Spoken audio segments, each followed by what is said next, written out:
Olá, galera! Hoje estamos com mais uma entrevista com ele, Felipe Dinardo. Olá, Felipe. Como sempre, eu tenho que começar do começo. Nos conte um pouquinho do seu começo nas artes. Como começou esse interesse? Oba, tudo bem? Eu fazia teatro no colégio. Achava legal, queria fazer, comecei a fazer no colégio. Aí comecei a me interessar pela coisa e era muito amigo do Roberto Lage, que é um super diretor de teatro de São Paulo. E eu era muito amigo da mãe dele também, a gente tinha uma amizade. E eu frequentava o lugar onde ela trabalhava, não sei, e a gente conversava muito.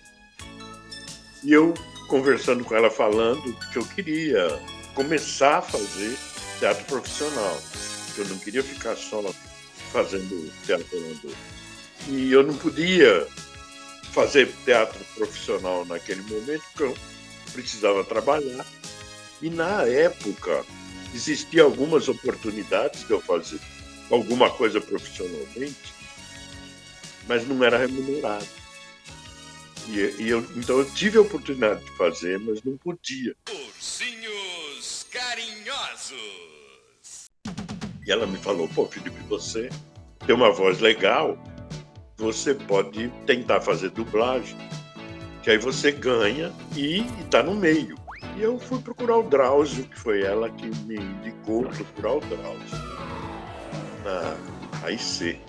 E eu peguei um ônibus, fui para a AIC, procurei o Drauzio, fiz um teste, fui aprovado, comecei a dublar. E a minha carreira começou assim. Os Garotinhos. O senhor se lembra de algum personagem que o senhor tenha feito na época da IC? Cara, na IC, naquela época,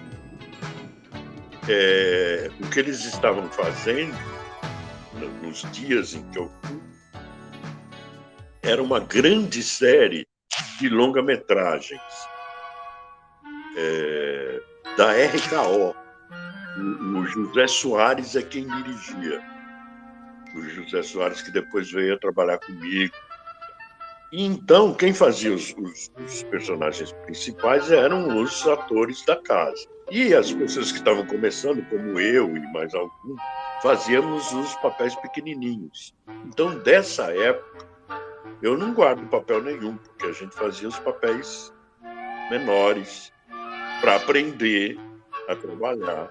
Então, dessa época que eu comecei, não lembro. Mas, por outro lado, eu também não lembro muito das coisas que eu fiz. Ei, você, seu pilantra! Devolva minha grana! Sua grana. Minha grana. O senhor me ofende profundamente com suas incinerações. Além do mais, é um abuso à minha integridade e veracidade. Em conclusão, é uma grande mentira! O senhor participou da Coache também? Não participei da Coache. Como é que foi esse período? Houve uma revolução muito grande na tecnologia da dublagem, né? Na época se fazia tudo em celuloide, passou-se a fazer em monitor, né? Em videotape, e o que era feito junto passou-se a fazer separado. Como é que foi para os profissionais na época isso? Passou-se por um treinamento, como é que foi? Ou foi só fazer mesmo? Não, na verdade, assim, para respeitar a história, essa mudança foi feita comigo.